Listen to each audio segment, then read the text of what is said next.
Madame, Monsieur, fidèles amis téléspectateurs, vous qui aimez suivre cette émission du désert à l'Oasis, c'est un grand, alors réel plaisir de vous retrouver. Vous nous suivez de partout à travers le monde. Nous sommes là pour un nouveau numéro avec cette joie qui, je pense, vous pouvez le lire sur mon visage. Je suis très contente de vous retrouver. Nous sommes là pour un nouveau numéro, je viens de le dire, avec l'évangéliste Léonard. Évangéliste, bonjour et bienvenue. Madame Eula, bonjour et merci beaucoup de cet accueil, mais nous ne pourrions pas faire autrement que nous réjouir d'être là. Et c'est par compassion que nous sommes là. On vient vous manifester encore cette compassion aujourd'hui. C'est pour vous dire que nous restons dans notre thème, la compassion des dieux. Lors de la précédente émission, nous étions en train, avec l'évangéliste bien sûr, de vous parler des personnes qui peuvent être concernés par la compassion des dieux. Pour ceux qui ont suivi la précédente émission, vous vous rappelez qu'on a parlé de la perle innocente, avec un très bel exemple comme ça, une très belle interpellation de l'évangéliste. Et aujourd'hui, on revient parce que ce n'était pas tout. Il n'y avait pas seulement la catégorie des perles comme ces personnes concernées par la grâce des dieux, mais il y a bien plus que ça, il y a encore du contenu et voilà pourquoi l'évangéliste est avec nous aujourd'hui. Évangéliste, après les perles, de qui allons-nous parler aujourd'hui comme ces personnes concernées par la compassion des dieux? Mais merci beaucoup, Madame Noëlla. Nous ne souvent que les modèles de Jésus-Christ et au travers des histoires qu'il a racontées, comme vous l'avez rappelé, partant de notre première émission, ou émission précédente, où nous avons parlé de la perle inconsciente, mais nous avons aussi parlé de la femme qui devait prendre conscience et qui devait non seulement prendre conscience, mais réaliser que la valeur de sa couronne ne dépendait pas d'une seule perle, mais de toute la totalité de ce qui était dans cette composition. Nous parlons aujourd'hui de la deuxième catégorie, suivant l'histoire de Jésus-Christ, dans Luc, chapitre 15, et nous prenons la portion partant du verset 4 au verset 7. En résumé, là-dedans, les maîtres, n'est-ce pas, Jésus-Christ nous raconte l'histoire, cette parabole d'un berger qui avait 100 brebis. Notez bien la similitude. La femme avait 10 perles, elle en avait perdu une, mais les 9 étaient là, elle n'en avait pas perdu. On pourrait y revenir à une autre occasion. Ici, nous avons un berger qui a 100 brebis. Et pendant qu'il est parti, le contexte encore, ils sont dans le désert. Après les avoir amenés boire, parce qu'il faut identifier l'oasis dans le désert, et après avoir amené, n'est-ce pas, tous les troupeaux à l'oasis pour boire, ils devaient les ramener. Mais en les ramenant, les troupeaux devaient rester unis ensemble parce que dans les déserts, souvent, on ne trouve pas le repère facilement. Eh bien, ce qui s'est passé ici dans cette histoire, la brebis s'est égarée. Elle est allée loin, n'est-ce pas, du reste du troupeau. Jésus raconte cette histoire tout en mettant l'accent sur les nombres. Une seule brebis est égarée. Mais aussi un autre élément à retenir déjà dans cette histoire, c'est les déserts et les caractères, n'est-ce pas, confus du désert où vous ne trouvez pas facilement de repères. C'était difficile pour la brebis de retrouver où le reste des troupeaux étaient, mais c'était aussi difficile pour le berger lui-même de savoir comment aller retrouver celle-ci. Donc, il devait abandonner le reste et revenir pour chercher jusqu'à ce qu'il retrouve celle qui était perdue. Il y a donc dans cette histoire la similitude avec des personnes dans la vie, dans notre communauté, qui probablement s'égarent, se perdent parce qu'ils veulent sortir du lot de la sécurité dans laquelle ils se trouvent. Et ils veulent bien se faire leur propre monde et se sentir comme ayant tout ce dont ils ont besoin. Et ils s'égarent loin de la sécurité, loin de la gloire. Mais il y a aussi de ces personnes, n'est-ce pas, qui se font piéger. Vous vous faites piéger probablement parce que vous avez tellement le désir de vous affirmer comme étant seul. Et là, les pièges là peuvent vous avoir et vous resterez là et les troupeaux seront partis, vous serez en dehors de la sécurité. Il y a des personnes qui croient avoir vraiment tout réussi dans leur vie. Donc, vous autres là, qui êtes-vous? Vous êtes des vauriens face à lui, parce que lui, il prend par l'orgueil l'élan de se mettre au large des autres, et en ce faisant, on s'éloigne, on va loin de la sécurité. Mais je vais me permettre de vous raconter une petite anecdote ici, dans un village de Bingola, n'est-ce pas? Il y avait là-dedans un monsieur qui était un monsieur moi, j'ai moi-même. Il représente cette catégorie de personnes qui ont besoin de la compassion de Dieu, s'il vous plaît. Moi, j'ai moi-même. Tout ce qui réussissait dans son milieu, ça devait être lui, l'initiateur, lui, le créateur, lui, tout devait lui revenir. Alors les gens dans son village commençaient à s'inquiéter de sa situation. Ils l'ont piégé. Et le piège était, comme il veut tout prendre à la place publique, comme si tout lui appartenait, on va voir. Un jour, un enfant est assassiné dans un quartier et les gens ont bel et bien vu que l'assassinat a été orchestré par des gens qu'ils ont identifiés. Mais ils ont pris les corps sans vie de l'enfant, ils l'ont amené au stade et ils l'ont bien couvert et ils ont pensé que le monsieur, moi, j'ai moi-même, viendra encore donner les discours qu'il a l'habitude de donner parce que lui, il veut dire que tout ce qui se passe ici, c'est lui.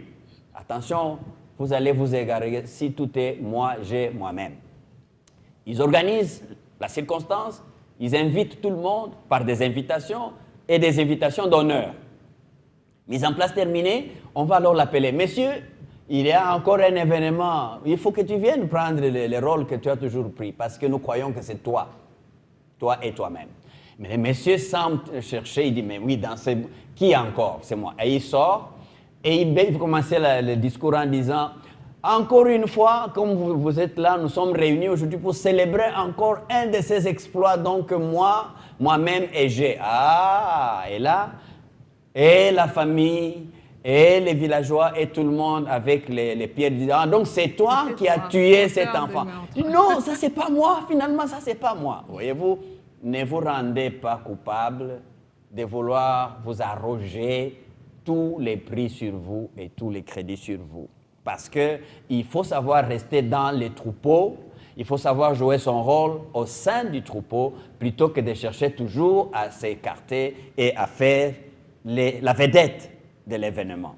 Revenons à notre histoire, n'est-ce pas? Cette brebis qui était égarée n'avait pas réalisé qu'elle était égarée jusqu'à ce que finalement se trouve sans le reste du troupeau. Ouais. C'est là qu'elle commence à réaliser qu'elle était perdue. Une petite remarque ici, la perle n'avait aucune conscience et ne pouvait rien savoir. Mais cette brebis est dans sa conscience maintenant quand elle voit qu'elle est en insécurité sans les brebis et sans le reste du troupeau. Et nous nous rendons compte, justement comme je le disais tout à l'heure, en vous droguant, en croyant que vous êtes les meneurs des groupes de méchants et des malfaiteurs, en croyant que vous ferez cela pour être honoré de tous, vous pouvez être totalement égaré. Mais quels sont les éléments qui peuvent nous amener dans ce genre d'égarement, Madame Noëlla? Probablement 2 facteurs pourront encore être analysés ici à l'intention de nos téléspectateurs avec cette brebis égarée et des personnes qui peuvent être dans ces contextes comme des brebis égarées. Et le premier, alors, on y va? Le premier, Madame Noëlla, c'est l'aspect de l'ignorance. Okay. Cette brebis qui s'égare est comme des personnes, par leur ignorance, croient tout connaître. Moi, j'ai moi-même. Et Jésus parlant, n'est-ce pas, dans l'histoire de Jean 4, il parle à la femme samaritaine au puits.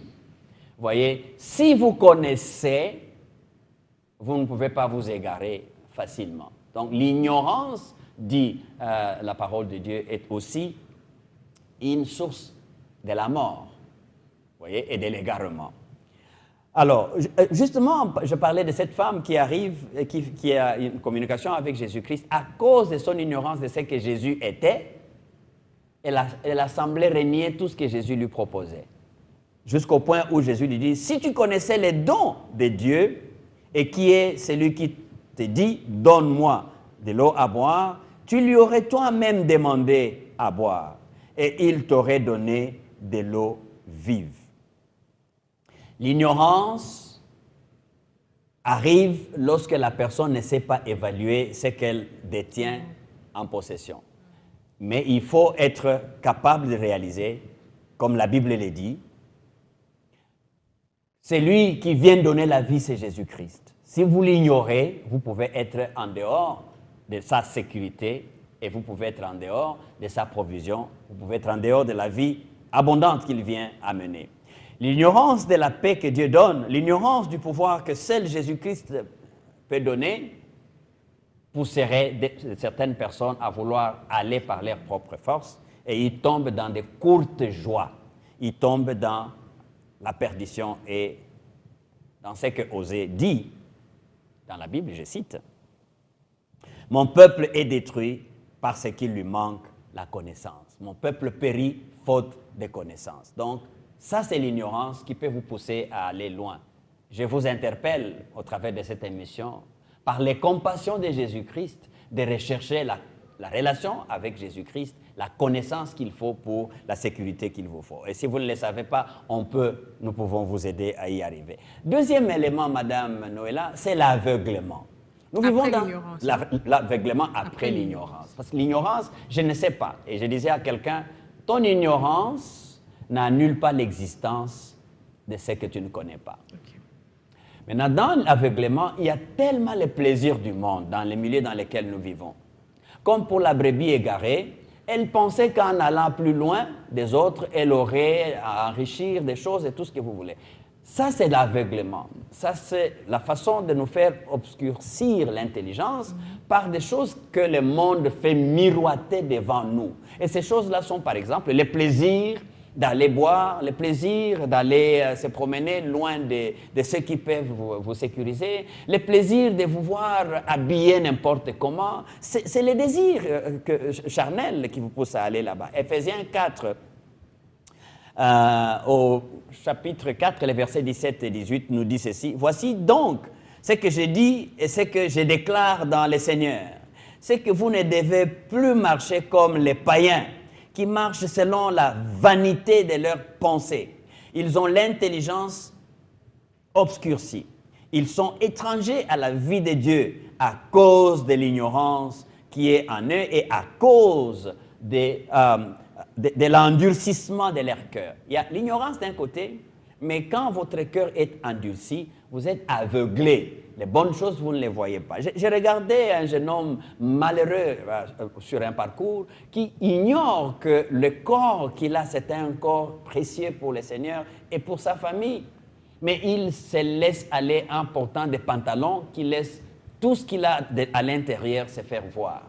Le même malheur, je l'ai vu en regardant des jeunes filles qui oublient qu'elle est un trésor précieux aux yeux de Dieu, mais elle veut s'égarer par ses plaisirs du monde en voulant se laisser corps nu à la place publique. Elle ignore que la valeur qu'il y a en elle devait être considérée comme une perle précieuse, comme une valeur aux yeux de Dieu et non pas se laisser aller à la place publique. Quand j'ai parlé comme ça, vous vous êtes senti comme attaqué, vous vous êtes senti comme condamné. Mais la bonne nouvelle, c'est que le Seigneur a encore besoin de vous. Il vous attend. Comme les bergers qui est parti chercher la brebis perdue, le cœur du Seigneur saigne de la peine de vous voir perdre la valeur qu'il a mis en vous. Et il vous en appelle. Si vous pouvez revenir aujourd'hui en entendant cette voix, prenez conscience, comme cette brebis qui a pris conscience de l'égarement. Prenez conscience parce que ce que vous essayez de vous donner comme drogue, croyant oublier la peine et la souffrance que vous avez, ça vous éloigne encore loin de votre Seigneur. Ça vous éloigne encore loin de votre sécurité. Revenez à votre Créateur. En vous se trouve son image. Dieu a compassion de vous. Et il vous interpelle et il vous appelle pour que vous preniez justement cette conscience. Vous ne savez pas comment revenir. C'est pourquoi il frappe à votre porte. Il suffit d'y répondre. Et il connaît la voie. Il vous ramènera de votre égarement pour vous ramener auprès du troupeau qui lui appartient. Voilà cet appel qui est lancé aujourd'hui à vous qui suivez cette émission, qui vous sentez concernés par les propos, le message que nous vous apportons aujourd'hui. Au-delà d'être une émission, c'est un message que nous vous apportons qui vient jusque là où vous vous trouvez aujourd'hui. Si vous entendez ce message, cet appel, Madame, Monsieur, n'endurcissez pas à votre cœur. Évangéliste, on est en train de finir. En conclusion, qu'est-ce qu'on peut retenir de la compassion des dieux et surtout pour cette deuxième catégorie des personnes concernées par la compassion qui sont les brebis, la brebis et qui est la brebis égarée? La brebis égarée, vous pouvez être concerné parce que vous suivez les plaisirs de ce monde et ça vous a aveuglé et la connaissance et ce que vous devriez savoir effectivement de ce que vous êtes si cher aux yeux du Seigneur. Quand vous vendez votre corps juste pour l'équivalence des rouges à lèvres ou des cabellos, vous ignorez la valeur qu'il y a en vous et vous amenez loin de la sécurité. Le Seigneur veut que vous puissiez réaliser qu'il vous aime et il a placé en vous des valeurs précieuses pour lesquelles vous ne pouvez pas trouver la voie vous-même. N'endurcissez pas votre cœur. Réalisez des choses qui vous font égarer. Réalisez les choses qui aveuglent votre intelligence, qui obscurcissent votre intelligence. Demandez pardon au Seigneur et rendez-vous disponible. Il est là. Il ne peut pas vous abandonner. Et Jésus est là pour que vous ayez la vie en abondance. Nous voulons prier avec vous et pour vous. Seigneur, notre Dieu, nous croyons que dans ton cœur, tu vois la sympathie que tu as, la pitié que tu as, la miséricorde. Oh Dieu, nous voulons qu'elle puisse être apportée à ce peuple qui t'entend au travers de cette émission, qui réalise qu'elles ont commis des choses par ignorance parce qu'elles ne savaient pas jusqu'où cela les amenait loin de ta face. Et en même temps, l'endurcissement du cœur est arrivé par l'aveuglement du danger qui les attendait jusqu'à ce qu'ils écoutent ces messages. Parle à un cœur, sauve une âme par tes compassions. Au nom de Jésus. Amen. Amen, amen, amen. Il y a de vie abondante qu'en Jésus-Christ. Nous croyons que vous avez répondu à cet appel de l'Éternel, de Christ qui vous appelle aujourd'hui. Alors, nous vous prions, vous avez des questions. Vous voulez que nous puissions vous accompagner, vous aider dans cette marche, dans cette nouvelle voie que vous avez choisi d'emprunter. Il y a un numéro qui s'affiche juste au bas de votre écran. Écrivez, appelez quand vous voulez, quand vous pouvez aussi. Écrivez-nous sur notre chaîne YouTube African Enterprise DRC. Laissez-nous un message. Partagez votre témoignage avec la grande communauté des membres du désert à l'Oasis et ce sera une grande bénédiction pour le corps de Christ. Et aujourd'hui, c'est fini, mais restez avec nous pour toutes les émissions disponibles sur notre chaîne YouTube. Partagez cette grâce à vos proches, à vos membres de famille. Et nous, on se retrouve très prochainement pour un nouveau numéro.